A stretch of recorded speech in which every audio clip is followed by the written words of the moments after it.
Yeah. And so this is actually one of the coolest parts, I think, about the good fit data.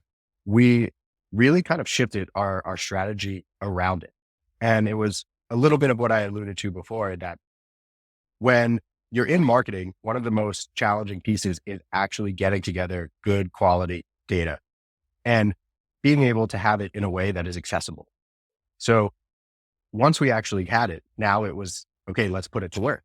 And so we had all of this information, and it was, really something where the world was our oyster. And our strategy at the time was very direct and very, kind of single track. We had an outbound motion. We pushed, towards a particular message that we thought would resonate. It was highly, highly personalized. And that information was something that we were manually prospecting together. And then all we were really doing was retargeting ads for folks that were coming Mhm. to our site. And so we had this kind of, ebb and flow where we were doing some outreach, but it wasn't quite as effective as we wanted it to be.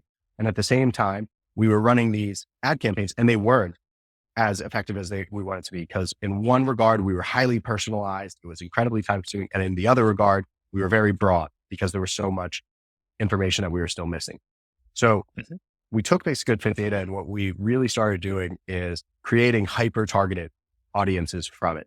And we use these audiences to really funnel into our LinkedIn ads and some of our social ad campaigns. And what this ended up doing is really helping us reach our thresholds from a retargeting standpoint for those folks that were interested and showed interest. And so now we had all of these individual audiences that we were able to be reaching, that we understood, we knew that the challenges, the pain points that we were speaking to had resonated in that hyper targeted way. So we were able to be much, much more personalized all the way through the engagement that they were having with us, even down to our outbound sales reps, who even started shifting more into almost like an MDR role, where they were working, you know, tied to the hip with our marketing team, and the messaging that they were putting across. And so Mhm. we use this to create ways that we were reaching folks, not only just from a technology standpoint, but from that maturity standpoint, creating these personas that we had felt strongly about, and we were now able to test.